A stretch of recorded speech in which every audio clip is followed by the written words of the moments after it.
그러니까 정부에서는 국지적인 과열이라고 말을 하고 우리가 통계를 보기에도 서울과 수도권은 굉장히 치고 나가는 양상인데 다른 지역까지 번질 이럴 가능성도 있을까요? 쉽지 않을 것 같아요. 매우 어려울 것 같아요. 정부가 지난 2년 동안 해왔던 일들이 다주택자를 끝도 없이 죽이겠다 해가지고 그냥 다주택자를 거의 다 죽여서 이제 시장에 남은 다주택자가 몇 명 안 남았고 그 남은 다주택자들조차도 제 생각에 한 1, 2년 내로 그냥 다 1주택자가 되실 거예요. 그 얘기가 뭐냐면 여러 가지 세금으로 이제 괴롭히시다 보니까 조용히 내 차례가 되면은 조용히 다 파시는 거죠. 그래서 그런 상황들이 이제 하급지에 매물 쌓아놓고 상급지에 매물을 마르게 하는 이런 일들이 벌어지는 거에 1년 반은 그냥 돌아갔었는데 이제 1년 반이 딱 지나니까 상급지는 정말 없고 하급지는 여전히 쌓여있고 그러니까 더 가격차가 더 별로지겠죠. 이런 문제가 해결이 되려면 시장에서 지난 한 2년 다주택자를 악마화했던 그런 모습이 해결되지 않으면 오히려 하급지, 지방 이런 것들이 살아나긴 매우 어렵다. 이게 저의 생각이에요. 일단 인구 감소 국가고 우리나라. 실적이 일단 안 좋고 미래의 희망도 지금 잘 안 보이는 업종들이 많은 게 우리나라는 지방에 주로 공장이 있고 서울에 본사가 있잖아요. 그러니까 지방에서 고용이 꽤 그런 공장들이 많은데 지금 뭐 파주도 그렇지만 맨날 뭐 희망퇴직 받고 막 이러잖아요. 그러니까 지금 IT라고 다 잘 되는 것도 아니에요. 자동차라고 다 잘 되는 것도 아니고 그러다 보니까 지방 시장에 대해서 지방은 사실 그 공장이 사라지면 매우 이슈가 크다는 거를 우리는 예전에 군산 GM 공장 폐쇄할 때 창원 공장 좀 작아질 때 다 느꼈잖아요.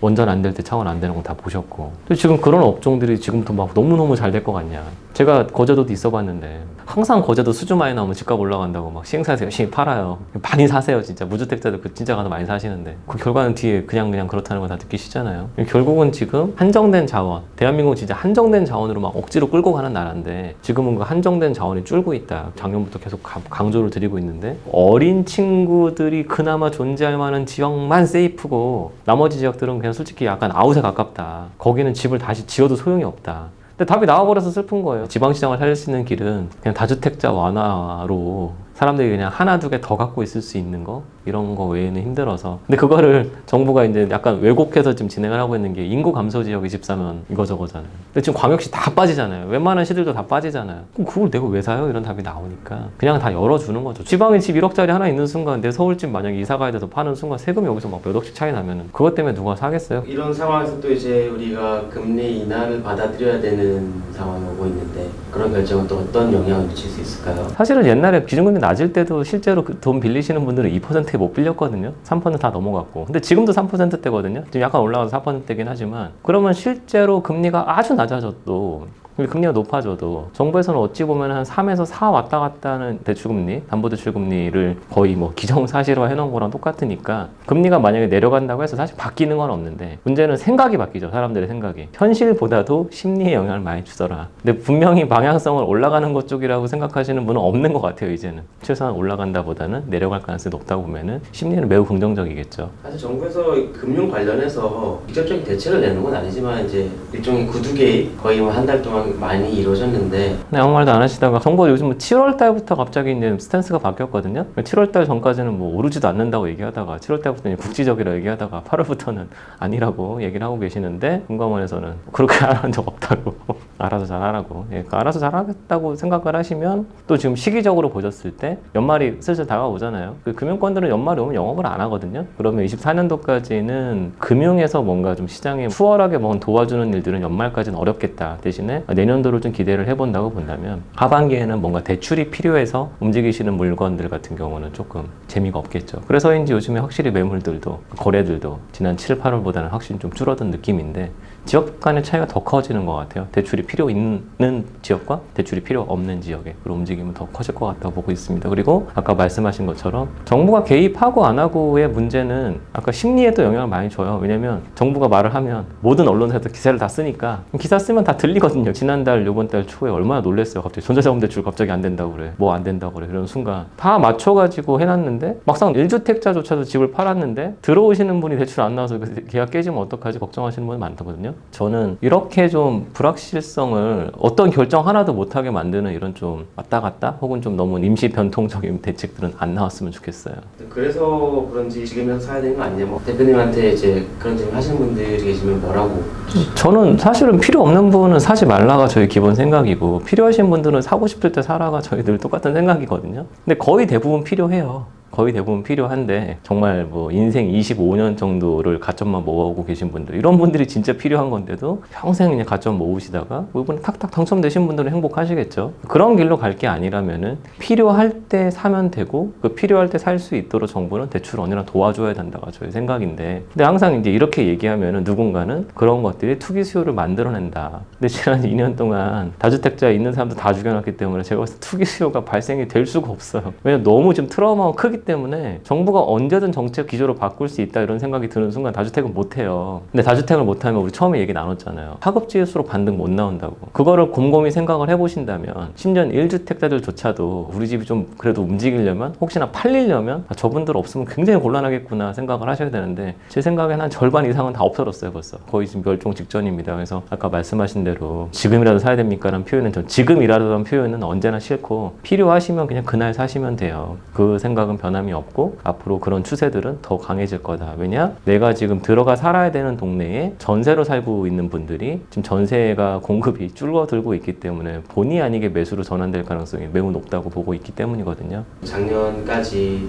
전세 사기 여파로 아파트 전세 가격이 자극됐다 그런 얘기들이 많이 있었거든요. 근데 또 반론을 들어보자면은 그 시장과 이 시장의 전세 수요자들이 좀 다르다라고 말씀하시는 분들도 계시고 좀 어떻게 해석을 해야 될까요? 다르죠. 엄연히 다르죠. 왜냐면 빌라랑 이런 것들은 어디까지나 사회 안전판 느낌이잖아요. 이 아파트에 들어가실 수 없는 분들이 그래도 도심에 거주할 수 있도록 도와준 게 이제 빌라였는데 그 빌라 전세 사실 생각해보면 되게 싸거든요. 뭐 3억 넘어가는 전세도 우리는 그렇게 생각을 안 하고 보통 뭐 1, 2억짜리 이런 것들을 보통 생각들을 많이 하셨는데 여기를 건드렸고 이분들이 공포에 휩싸였고 이분들이 공포에 휩싸인 분들 중에 한 제가 봤을 때 절반 이상은 아파트 전세로 울며 겨자 먹기로 가셨죠. 그냥 대출 나오니까 그쪽으로 좀 가시고 나머지 분들은 더 힘든 분들은 대출도 힘드신 분들은 월세로 옮기신 거죠. 그래서 빌라 시장은 초토화, 아파트 시장은 아까 아파트에서 가장 낮은 쪽에 있는 전세 시장, 월세 시장들은 그분들이 와서 쭉 가격이 올라오고 왜냐면 그쪽 시장에 수요가 그렇게 강하지 않았는데 갑자기 수요가 생겨나다 보니까 시세가 반응을 한 거죠. 근데 이 와중에 또 금리도 약간씩 내려가면서 시중금리, 기준금리가 계속 똑같았죠. 시중금리가 내려오면서 지금 시장의 월세 가격이 매우 많이 올라 있거든요. 아마 저희 예전에 처음 뵀을 때랑 지금하고 비교해보면은 서울의 주요 아파트들 월세 2배 넘었을 거예요. 제가 여기 마레프랑 잠실 같은 경우 월세 30평대 항상 보고 있는데 요즘에 뭐 400 우습습니다. 월세 400도 뭐 그냥 당연한 거고 마레프는 뭐 400까지는 아직 안 되지만 잠실 같은 경우는 400 넘어가거든요. 강남 같은 경우는 500이 넘어가거든요. 이런 상황을 보면 결국은 영향이 없다라고 말할 수가 없는 게 빌라 시장 뭉개지니까 아파트 전세 시장이 올랐고 이런 상황에 정부가 계속 뭐 비아파트 매입해가지고 공공임대다 뭐다 한다고 해봤자 어차피 시장이 다르면 수요자는 다른데 시장에 영향을 준 건 똑같다 이렇게 생각을 하고 있어요. 그래서 이런 상황이 매우 긍정적이지 않은 상황이기 때문에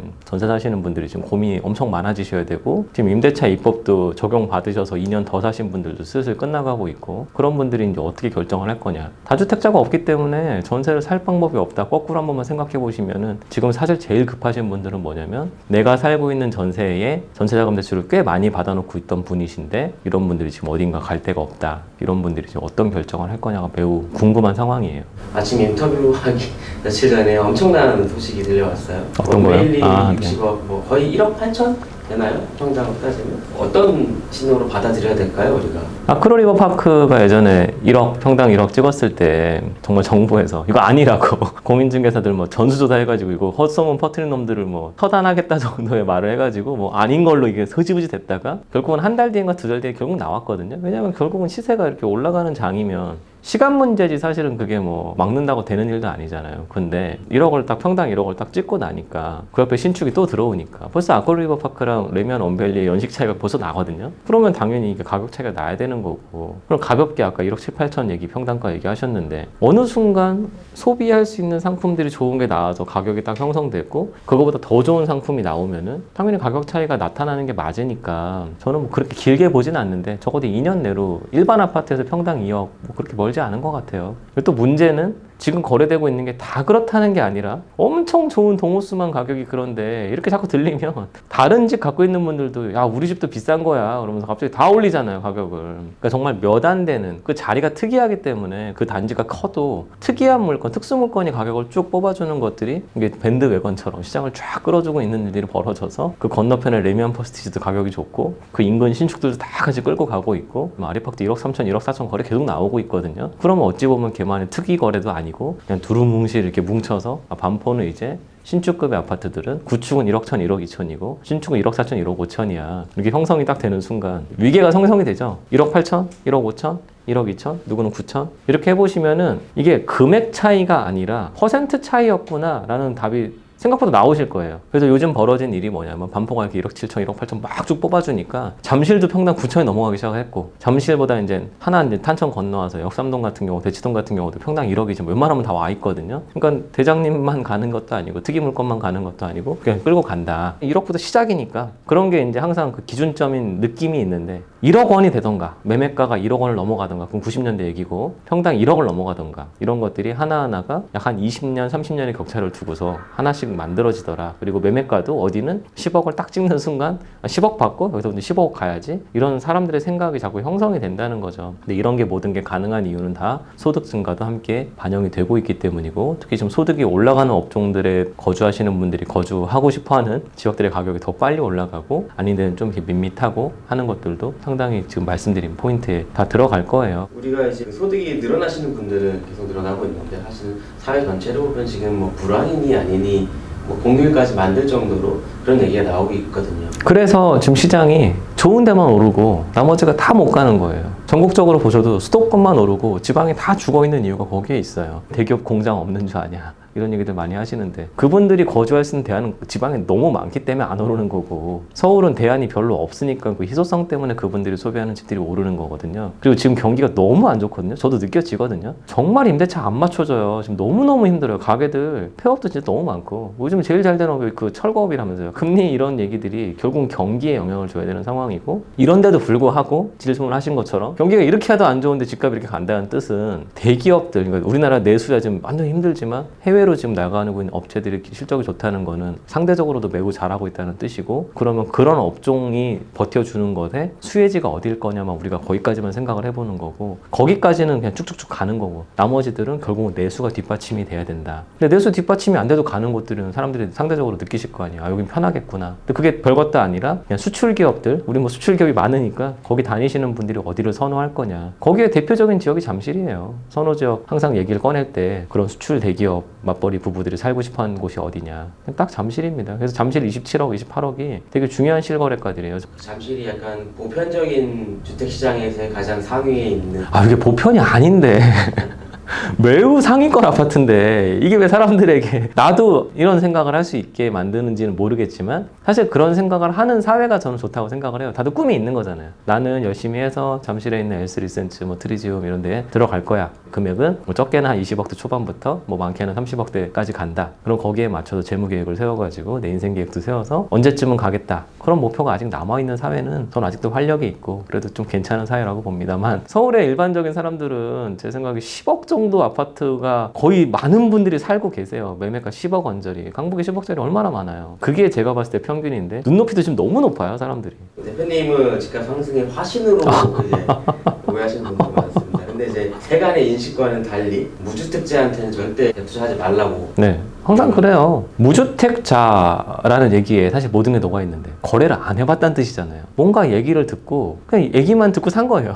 특히나 그것도 여럿이 가서 같이 산 거예요. 근데 그 갭투자라는 말도 사실 잘못됐는데 원래부터 있었거든요. 우리나라에는 원래 갭투자밖에 안 됐어요. 왜냐하면 대출을 많이 해준 적이 없어가지고 제가 과거 정책을 항상 이제 돌이켜 보는데 대한민국에서 LTV 높게 해준 적이 없습니다. 역사적으로 잠깐밖에 없어요. 그러다 보니까 전세 끼고 집을 사지 않으면 내 집 마련은 원래 안 된다는 게 모두의 인식이었기 때문에 그건 당연한 건데 어느 날부터가 누가 갭투자라는 단어를 만들어냈고 원래 있던 건데 뭔가 새로운 투자법인 양 이렇게 책도 나오고 막 방송도 하고 막 이러니까 근데 막 그냥 편승해가지고 하신 분들이 지금 결과가 매우 안 좋다는 거죠. 그래서 아까 질문하신 게 갭투자를 제가 웬만하면 좀 하지 말라라고 말씀드리는 이유가 정부 정책이 무주택자에서 1주택으로 갈 때 생애 최초 대출 같은 대책이 워낙 강력하게 좋기 때문에 괜히 내 이력서에 쓸데없는 거 막 썼다가 지웠다 하는 것보다 깨끗하게 졸업하고 딱 취업하는 게 좋은 것처럼 것처럼 내가 인생 계획 세워가지고 무주택에다가 집이 필요할 때 딱 사시면, 제가 필요할 때 사면 된다고 그러잖아요. 필요할 때 갭 투자가 아니라 실입주할 수 있는 선택을 딱 고르시면은 정부는 많이 도와주고 있더라. 단 그분들이 옛날에 갭 투자를 한 번이라도 하시면 생애 최초를 못 받기 때문에 제가 항상 무주택자들한테 생애 최초를 받으시라라고 말씀을 드리려고 갭 투자를 좀 하지 말라는 거고,